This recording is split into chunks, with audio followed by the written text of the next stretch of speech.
Enceinte et abandonnée le jour de son mariage, elle fut embauchée pour s'occuper d'un vieil homme. Lorsqu'il décéda, son fils vint réclamer son héritage, mais il fut choqué lorsqu'il...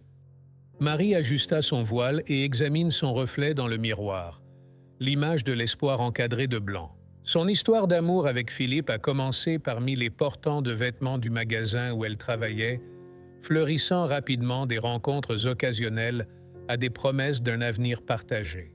Philippe, toujours charmant, avait été un tourbillon dans sa vie calme et prévisible. Lorsque Marie a découvert qu'elle était enceinte, ils n'ont pas hésité. Le mariage a été fixé avec la rapidité de ceux qui croient en un amour inébranlable. Le jour promis est arrivé, mais sous le haut plafond de l'église décorée, ce qui devait être un moment de célébration s'est rapidement transformé en une scène d'abandon. Au fur et à mesure que les minutes passaient et que l'absence de Philippe devenait plus palpable, le murmure des invités s'intensifiait en une cacophonie d'inquiétude et de spéculation.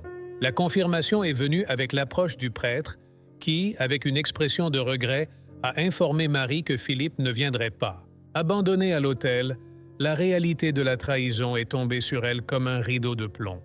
Fuyant l'église, sa robe de mariée traînant lourdement derrière elle, Marie est retournée dans son appartement.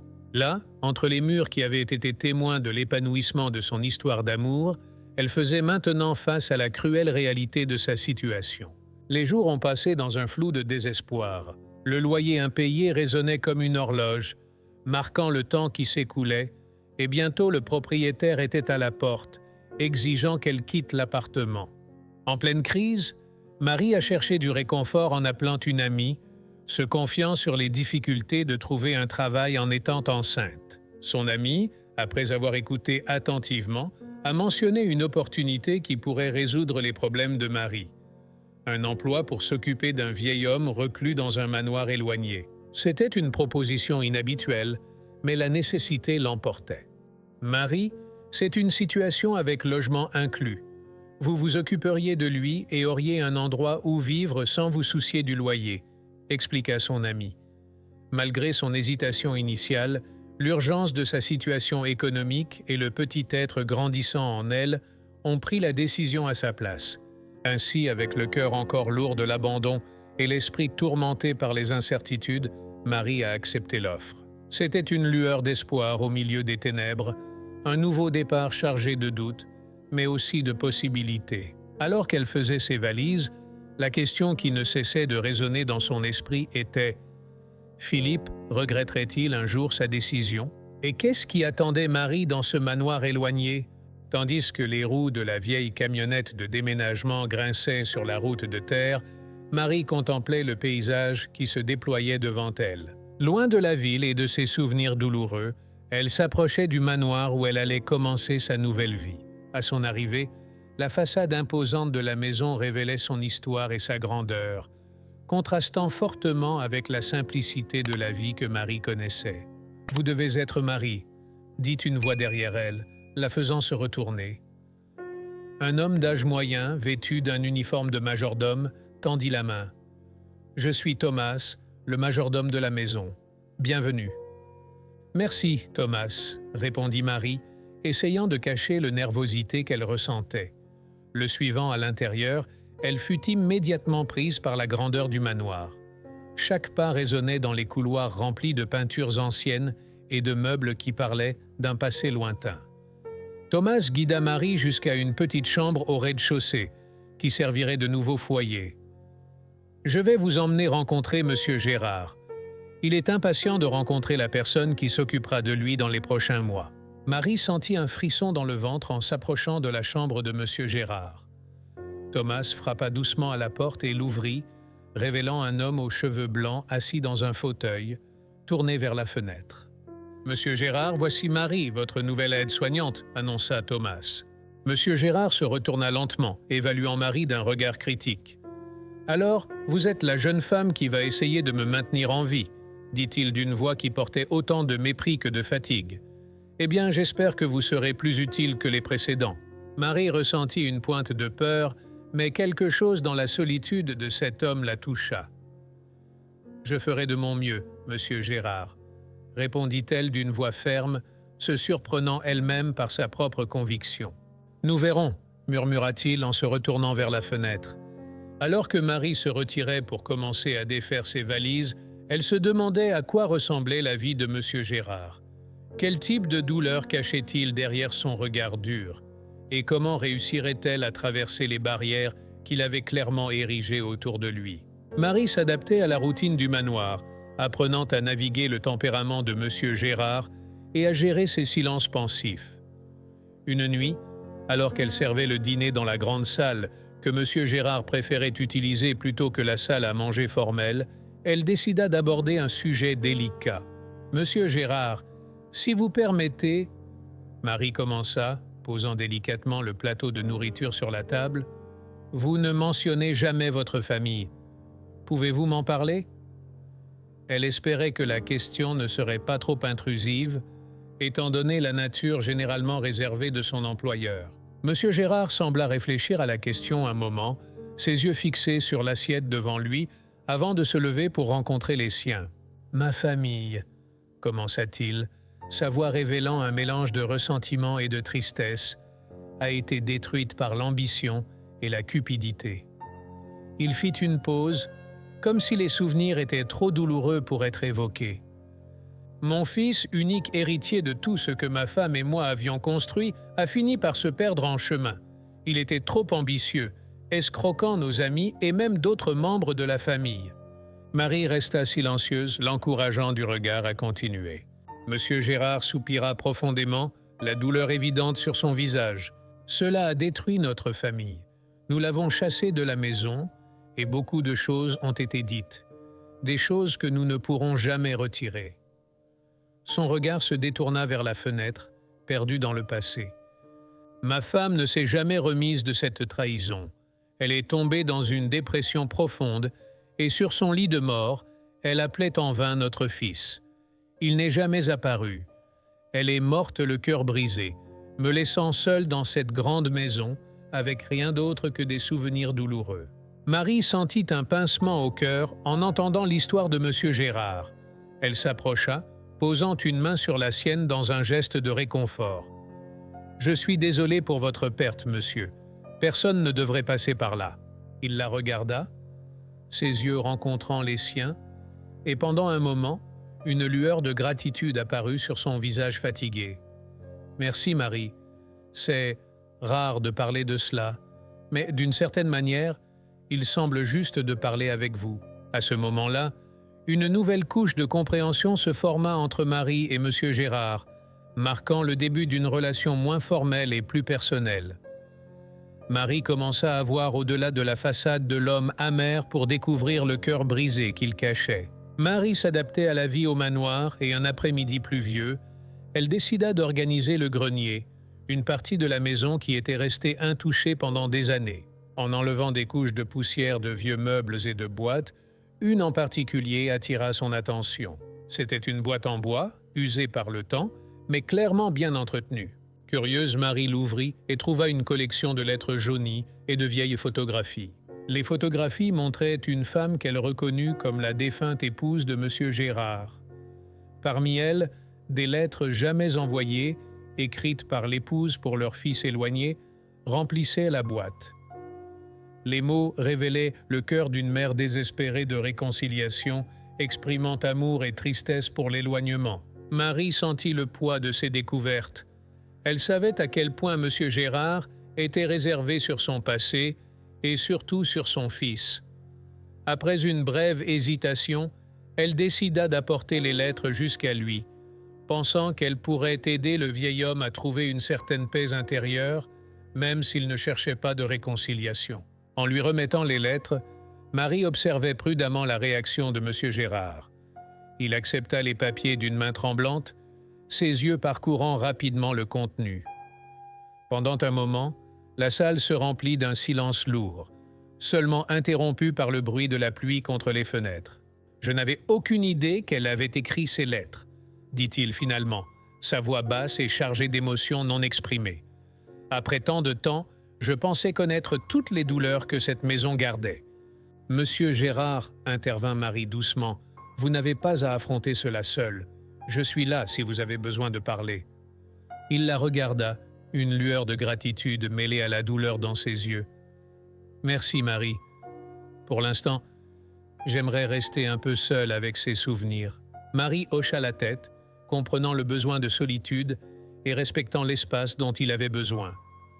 En quittant la pièce, elle ne pouvait s'empêcher de réfléchir à la complexité des relations humaines et à la façon dont le passé, même enterré, pouvait ressurgir avec une force inattendue. Ce moment marquait une nouvelle phase dans la relation entre Marie et Monsieur Gérard, une qui se développait non pas par la réconciliation avec le passé, mais par l'acceptation et la compréhension des blessures que chacun portait. Maintenant, plus que jamais, Marie sentait que sa présence au manoir avait un but plus profond, non seulement en tant que soignante, mais en tant que témoin d'une histoire qui devait être reconnue et respectée. À mesure que les jours au manoir se déroulaient, Marie commençait à se sentir plus chez elle, bien que les ombres de son passé insistaient à la poursuivre. Marchant dans les couloirs silencieux en préparant la maison pour la nuit, les promesses de Philippe revenaient à son esprit comme des échos douloureux. Assise dans un vieux fauteuil du salon, elle caressait son ventre proéminent, pensant à son avenir et à l'homme qui l'avait laissé. « Où es-tu, Philippe? Pourquoi as-tu fait cela ?» murmurait-elle, ses mots se perdant dans la vastitude de la salle. Le bébé bougeait doucement, répondant aux caresses de sa mère. « Peu importe ce qui se passe, je vais prendre soin de toi. Nous allons nous en sortir, » promettait Marie, trouvant de la force dans sa détermination. À ce moment de réflexion, un cri du premier étage interrompit le silence du manoir. C'était Monsieur Gérard. Marie courut vers sa chambre, le trouvant pâle et haletant, tenant sa poitrine d'une main tremblante. Immédiatement, elle prit le téléphone et appela un médecin, essayant de rester calme en regardant l'homme qui, malgré son extérieur dur, lui avait montré des gentillesses inattendues. En attendant l'arrivée du médecin, Marie tenait la main de Monsieur Gérard, lui offrant un réconfort silencieux. Le médecin arriva rapidement, examinant Monsieur Gérard avec efficacité, tandis que Marie observait, anxieuse. Après quelques moments tendus, le médecin assura que ce n'était pas une crise cardiaque comme il le craignait, mais une crise d'angine, aggravée par le stress. Il prescrivit des médicaments et recommanda un repos absolu. « Vous n'êtes pas seul ici, Monsieur Gérard, » dit Marie, s'asseyant à côté de son lit tandis qu'il se remettait. « Je suis là et nous allons passer à travers cela ensemble. » Monsieur Gérard la regarda, ses yeux reflétant un mélange de gratitude et de surprise. « Merci, Marie. Je ne sais pas ce que je ferais sans vous ici, » admit-il, sa voix faible mais sincère. Cet incident ne resserra pas seulement les liens entre Marie et Monsieur Gérard, mais approfondit également leur compréhension mutuelle de leur vulnérabilité. Alors que Marie continuait à prendre soin de lui dans les jours suivants, elle réfléchissait à sa propre force et résilience, affrontant les fantômes du passé et construisant un présent où, malgré les circonstances, elle pouvait se sentir pleine d'espoir et moins seule. Le manoir Gérard était calme ce matin ensoleillé lorsque Marie entra en travail. La maison, habituellement remplie du silence des souvenirs et des secrets du passé, résonnait maintenant avec la promesse d'un nouveau départ. Après un rapide voyage à l'hôpital, Marie donna naissance à un garçon en bonne santé, dont les premiers cris résonnaient comme une nouvelle mélodie dans les murs anciens du manoir. De retour à la maison avec son fils dans les bras, Marie observait Monsieur Gérard interagir avec le bébé. Contrairement à sa réserve habituelle et à son air sévère, un sourire sincère se formait sur le visage du vieil homme alors qu'il balançait doucement un mobile au-dessus du berceau. « Il semble que vous ayez apporté une nouvelle vie non seulement pour vous-même, Marie, mais aussi pour cette vieille maison, » commenta-t-il, ses yeux brillant d'une lumière qu'elle voyait rarement. Dans les jours suivants, Monsieur Gérard montrait une tendresse inattendue, s'arrêtant fréquemment pour faire rire le bébé avec des grimaces ou pour le bercer doucement dans ses bras. Marie se sentait émerveillée et reconnaissante pour la connexion qui se formait entre les générations si éloignées. Un après-midi tranquille, alors que Monsieur Gérard jouait avec le bébé dans le salon, des coups discrets à la porte interrompirent le moment. Marie, un peu réticente à quitter l'harmonie de cette nouvelle scène familiale, alla ouvrir. Devant elle se tenait l'avocat de la famille, son air sérieux comme toujours. « Désolé pour l'interruption, Marie.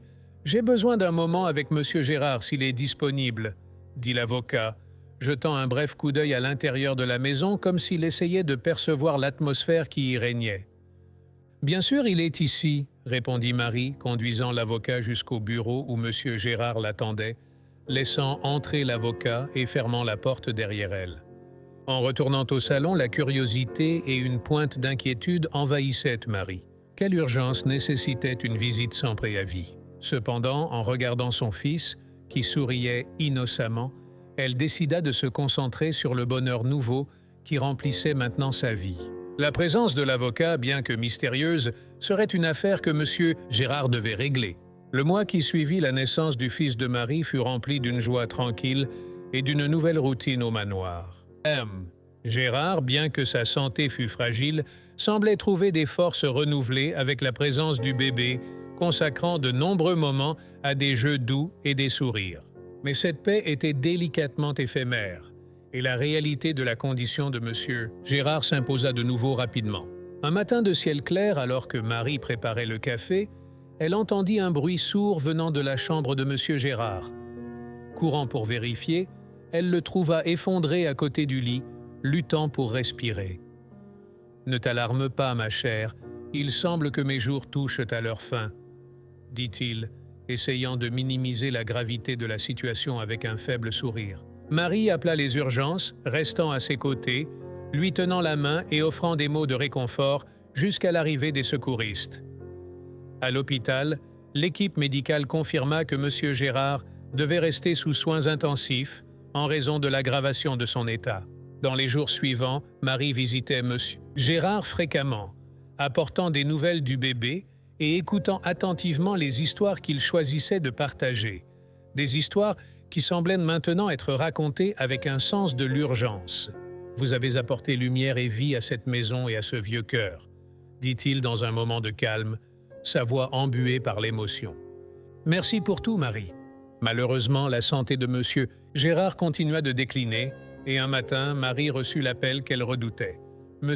Gérard était décédé paisiblement pendant son sommeil. La nouvelle laissa un vide profond dans son cœur. Dans les jours qui suivirent, elle organisa les funérailles, sentant le poids de la solitude qui l'attendait et la responsabilité désormais entièrement sienne de prendre soin de son fils sans la présence réconfortante de M. Gérard. Le jour des funérailles, alors que Marie se préparait à dire au revoir à l'homme qui était devenu une figure si importante dans sa vie, elle réfléchissait aux changements survenus depuis son arrivée au manoir. Tenant son fils dans les bras, elle s'approcha pour faire ses adieux à M. Gérard, reconnaissante pour tout ce qu'il avait fait pour elle et pour l'amour inconditionnel qu'il avait montré à son fils. Le ciel était gris le jour des funérailles de M. Gérard, reflétant le deuil qui pesait sur le manoir. Marie, avec son fils dans les bras, faisait face à la foule de visages connus et inconnus venus rendre leurs derniers hommages. Parmi les murmures et les pas discrets, un homme accompagné d'une femme traversa le seuil de la porte et leurs regards se croisèrent. Une étincelle de reconnaissance, suivie de choc, passa entre eux. Marie sentit son cœur s'accélérer en reconnaissant l'homme qu'elle connaissait sous le nom de Philippe, bien que son instinct initial fût de déni. Il semblait également surpris et visiblement perturbé en la voyant, surtout en remarquant le bébé. Avant qu'elle ne puisse comprendre la situation, il s'approcha rapidement, l'anxiété marquée sur son visage. « Marie, que fais-tu ici ?» demanda-t-il à voix basse, l'attirant à l'écart, loin des oreilles curieuses. « Je travaillais pour M. Gérard, » répondit-elle, confuse, et essayant toujours de comprendre sa présence là. « Je m'occupais de lui. » Philippe regarda le bébé mais détourna rapidement les yeux, comme si la simple vue du petit était trop pour lui. « S'il te plaît, ne dis rien à ma femme, » murmura-t-il, jetant un regard nerveux à la femme qui l'accompagnait. À ce moment, quelqu'un appela l'homme par un autre nom, « Alexandre !» La femme, qui observait de loin, s'approcha avec un air d'inquiétude et de surprise. « Alexandre, tout va bien ici ?» demanda-t-elle, remarquant la tension. Marie, encore sous le choc de la révélation, réalisa qu'elle ne connaissait pas vraiment l'homme avec qui elle avait partagé tant de moments. L'avocat de la famille interrompit, annonçant qu'il était temps de commencer la lecture du testament, dispersant le groupe vers la bibliothèque. En se dirigeant vers la bibliothèque, Marie sentait un tourbillon d'émotions. La révélation du véritable nom de Philippe Alexandre et sa présence aux funérailles de M. Gérard soulevaient plus de questions que de réponses. Qui était-il vraiment? Et quelle était sa connexion avec M. Gérard? La bibliothèque du manoir Gérard était chargée de tension alors que les membres de la famille, amis et employés se rassemblaient pour la lecture du testament de M. Gérard. Tous étaient anxieux, en particulier Marie, qui tenait son fils dans les bras, et Alexandre, dont l'expression était un mélange d'anxiété et d'attente. L'avocat de la famille commença la lecture avec son calme habituel, distribuant de petits legs aux employés de longue date et diverses parts de la fortune à des œuvres de charité. L'atmosphère était chargée d'émotions alors que l'avocat arrivait aux dispositions finales. « À mon fils, Alexandre ?» annonça l'avocat, attirant des regards surpris, y compris celui de Marie, qui avait du mal à croire ce qu'elle entendait. « Je laisse seulement cette boîte contenant des lettres de sa mère et mon pardon. J'espère qu'il trouvera la paix et pourra réfléchir au chemin qu'il a choisi. » Alexandre, ébranlé, accepta la boîte avec des mains tremblantes, les implications de cette révélation le frappant clairement. Ensuite, l'avocat se tourna vers Marie, dont le cœur battait à tout rompre, encore choquée par la révélation sur Alexandre. Et enfin, à Marie et à son fils, « Je laisse le reste de ma fortune, y compris le manoir et toutes ses terres. C'est mon souhait que la bonté et le soin que Marie m'a montrés soient récompensés par cet héritage, offrant à elle et à son fils un avenir sûr et prospère. » Marie ressentit une vague de choc et de surprise en entendant son nom. Jamais elle n'aurait imaginé que les soins qu'elle avait prodigués à M. Gérard seraient récompensés de manière si généreuse. Les mots de l'avocat résonnaient dans son esprit, se mêlant à la gratitude et au poids de la nouvelle responsabilité qui lui incombait désormais. Avant que tous puissent assimiler les informations, la situation escalada rapidement lorsque des policiers entrèrent dans la salle, se dirigeant directement vers Alexandre. « Alexandre Gérard, vous êtes en état d'arrestation pour fraude et vol par usurpation d'identité, » annoncèrent-ils, tandis que l'épouse d'Alexandre, choquée et confuse, regardait son mari se faire menotter. Tandis qu'Alexandre était escorté dehors, Marie serrait son fils plus fort, promettant dans son cœur de le protéger et de lui offrir un avenir meilleur. Les révélations de la journée avaient été bouleversantes, mais elle savait qu'avec l'héritage et le legs de M. Gérard, elle avait les moyens de commencer une nouvelle vie, une vie pleine de promesses et de possibilités. Après la lecture dramatique du testament et l'arrestation subséquente d'Alexandre, le manoir Gérard se retrouvait plongé dans un silence réfléchi.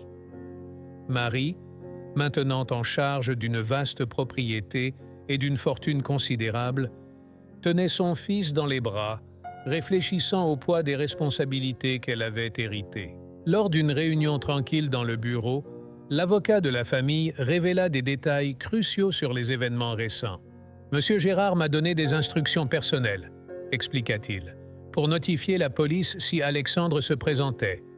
Il était déterminé à ce que son fils fasse face aux conséquences de ses actes, pour que justice soit rendue aux personnes lésées par ces crimes. » Marie écoutait, absorbant les dernières volontés de M. Gérard, ressentant un mélange d'admiration et de tristesse pour l'homme qui avait tant influencé sa vie.